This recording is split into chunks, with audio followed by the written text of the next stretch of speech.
Archie Giant Series 544. Whoa, is that Professor Pither? I never thought I'd see him again.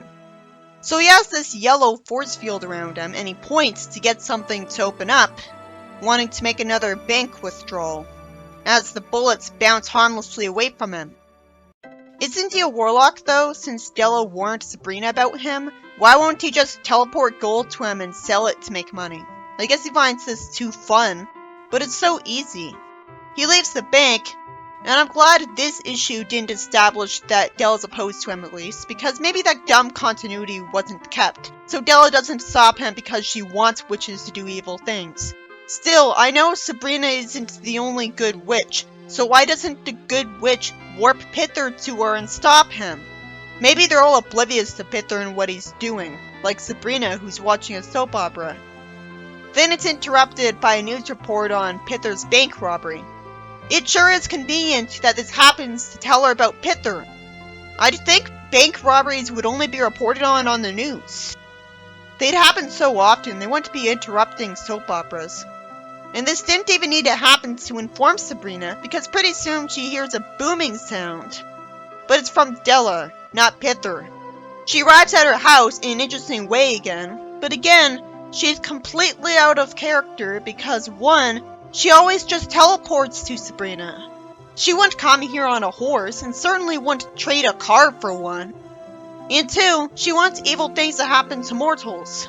So she would never be upset about what Pither's doing to the point of warning Sabrina and wanting her to stop him, when you'd think she'd just stop him herself. She'd have warped him to her, or killed him from another planet with a single spell, and the whole story wouldn't have happened. If the boom came from Pither going to Sabrina for a stupid rematch, the story would have made more sense and been exciting and had better pacing. Instead, it's made really boring and the pacing grinds to a halt with Della talking to her. Why was Pither even doing all of those bank robberies when I thought he'd go deal with Sabrina again as the next thing he'd do? It's also out of character for Sabrina to care more about watching a soap opera than doing good with magic. Being a goody two-shoes is what makes her better than the 90s and 2000s Sabrinas. It's the one thing that makes me really respect her. I have to assume she doesn't know what the bank robber looks like, or else she'd use magic on him. At least it was interesting that Della predicted the future of the soap opera, revealing that she's seen it too. So Della tells Sabrina that Pither's kidnapped an occupant from a UFO. So if Sabrina can find the alien and bust Pither, there could be a big promotion in it for her. First of all, I assumed Pither made the UFO because he's supposed to be a genius. So this is convoluted, but a warlock or mad scientist could meet an alien easily.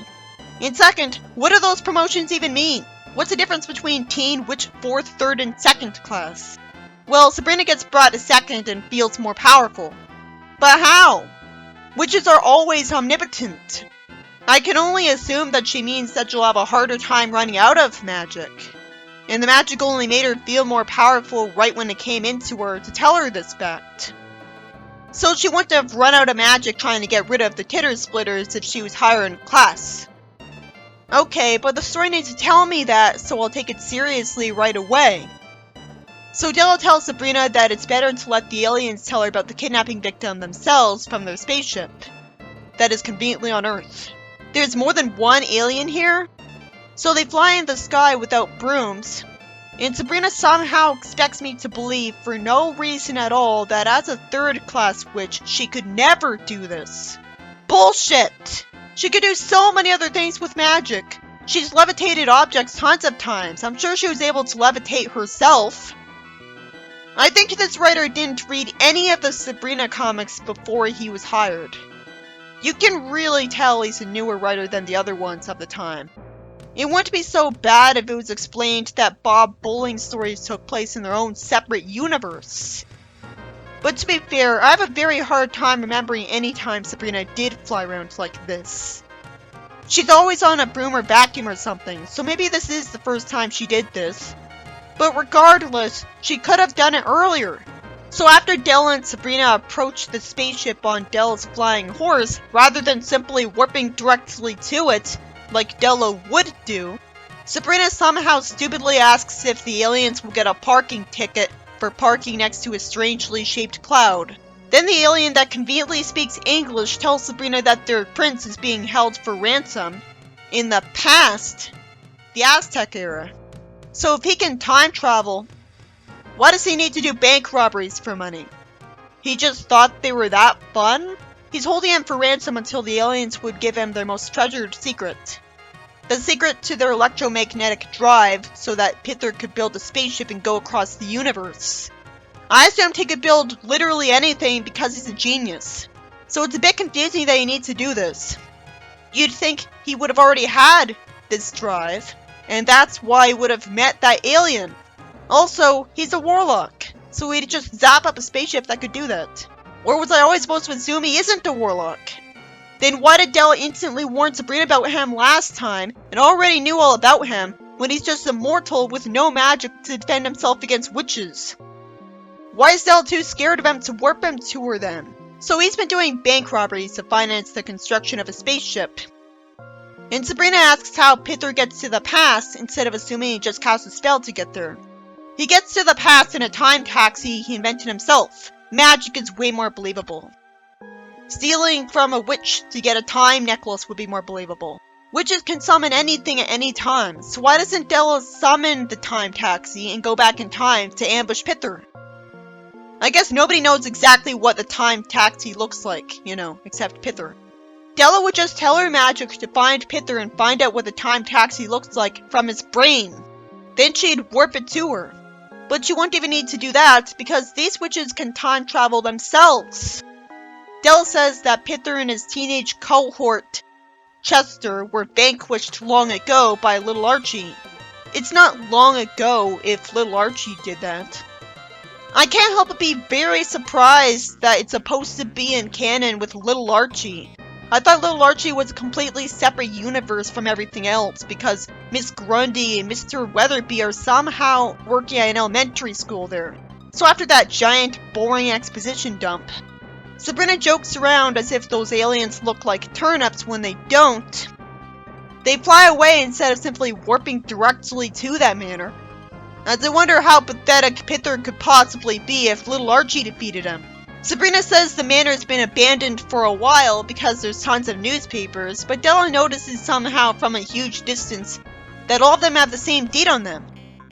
So she casts a spell to get amazing vision. But Sabrina didn't? Sabrina has to deal with the trap door, but conveniently she just happens to catch the floor in time and avoid falling in. She sees a broken window, shrinks herself, and flies in. She could have gone intangible and walked right in. She flies into the lab and sees the time taxi and Pither, who says that his powers are weakening and will regenerate with the crystal skull in Aztec time. So he was never a warlock, and only has temporary powers because of the crystal skull. Sabrina says without him hearing somehow that the crystal skull does give Pither his powers. So to rescue the kidnapped alien, she goes into the time taxi with him and gets taken back in time, rather than Sabrina summoning the kidnapped alien by scanning Pither's mind to learn what he looks like, and then casting a spell on Pither directly to stop him in tons of different ways, like turning him into a frog or freezing time. She could also have her magic find out what the crystal skull in the past looks like and destroy it. Instead, Pither gets a chance to beam down a tractor beam holding stuff for people who lack a tan somehow. And when they all go in the building, Sabrina thinks she can fly down unnoticed. Why didn't she just turn invisible? Pither wants the sun's rays to hit the skull, and he stiltedly says he wants a power surge of evil in him. He somehow doesn't hear Sabrina talk behind him. If she knows she ought to zap him good now, why doesn't she do it already, even if she saw someone caged up in there?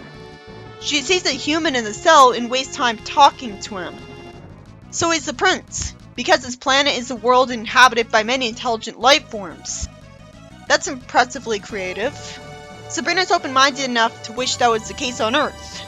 She says she has to zap the professor first before saving him. Do it already if you're in such a hurry. She thinks she has to step outside the cage and return to normal size, rather than just staying intangible like a ghost. Because she wasn't invisible, She gets the attention of Pither's cronies and her zap cancels out his. She zaps the cables off him to keep him from getting stronger. Since she was too stupid to freeze time in general, she somehow ends up getting sent away and feels like she's blacking out for no reason at all. So she eventually gets splashed with water on a sacrificial altar. Pither wants to lure the Guardians away from the skull, so he wants to use his pen light and shows them shadow puppets on the wall, and leaves it with them in a dark room. Sabrina wakes up and drinks and flies away. Pither goes back to his own time and gets zapped by the skull because the shrunken Sabrina was hiding inside it. She returns to normal size, and he somehow thinks he'll be able to put the skull back together when he's in front of a witch. Then, just because the sun's rays were hitting the mere pieces of the skull, he gets reduced to atoms. She says, probably though. Why would he survive this? She decides to keep his glasses as the memento of her promotion, as I wonder why his glasses survived and not any other part of him. I guess it's made of special upgraded material. She walks towards the time taxi that surprisingly was shaped nothing like one and talks to the prince, who she shrunk to hide him in there. He has a signaling device that he uses on the roof. He also asks Sabrina to go with him to the intergalactic ball, and she happily agrees because she's never been to one before, never mind cheating on Harvey. So she goes there, but somehow she feels like she's being watched by someone evil, because somehow Pither's still alive in the time taxi when I just want him to be defeated already, because I didn't want to see another story by this writer. And it's not like there's going to be a story that'll pick up from where this left off. I've read pretty far ahead, so why would it end here? This issue is by Bob Bowling. I never thought I'd see another story with Professor Pither in it.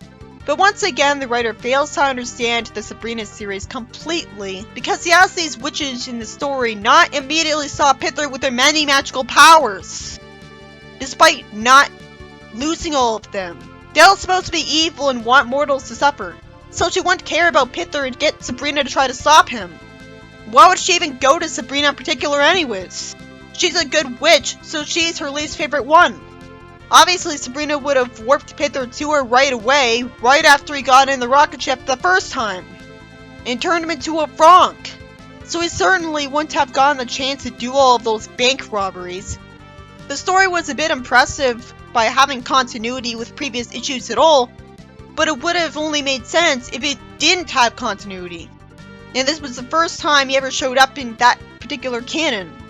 So he kidnapped an alien prince for ransom and held him in Aztec times, with English-speaking Aztecs because the fates were lazy, so he could try to find out how to make a spaceship drive to go across the universe. Even though I'd think he could invent anything, and you'd think he would have that drive, because how else did he meet that alien? He should have been trying to get something else. And he was powering himself up enough to rob banks because of a crystal skull reminding me of Indiana Jones immediately. I was impressed by the creativity of Sabrina hiding in the skull shrunken and then growing to shatter it. But there's no reason she'd have been taking that long to deal with him. No reason she'd have any trouble with him, and no reason at all that he'd survive being reduced to atoms. This story was just stupid. It seemed to drag on forever because there's way too much dialogue and not enough happening, with no comedy to be charming. Archie's Girls 332. A girl looks over the fence at Sabrina's house and says there's a lot of weird people in there. Sabrina lies that her family likes to give Halloween parties. She should have said costume parties, because Halloween is months away. And Sabrina says her family likes it so much they celebrate it all year round, which she believes. Archie's TV Laugh Out issue 98. Hilda tells Sabrina to turn off the TV. Zelda says it's distracting them from their scientific research. I love that she says that. It reminds me of how she's a scientific genius in the sitcom. And they're making a potion. And you could call trying to make a new potion chemistry, or scientific experimentation. Sabrina says she's watching the latest rock video, and Hilda says she doesn't care if it's from Muse, which is a real rock band. Hilda pushes her gently out of the house. Sabrina thinks that her aunts are both 500 years old, and conveniently hears a rock band rehearsing in a nearby garage as she's walking around. She's told that none of the band's recording outfits will listen to a new song until they see a video of it first. Sabrina says she just happens to have a camera with her and uses magic subtly to get one. She's told it costs at least $40,000 to make a decent video. He wonders what a girl like her would know about visual tricks and stuff like that. She keeps a good attitude, and he asks how she'd make him look like a trio.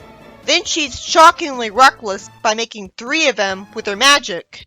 She lies that she did that with special effects, but she's in their garage. Why would she think this wouldn't give away the existence of witchcraft? She should just cast a spell to make them fine with this. She creates the Eiffel Tower and passes it off as special effects, and he naturally wonders how she got that in their garage. He says they wanted to make a movie-type video like Thriller. She tells them to step into a cubbyhole one at a time and close their eyes.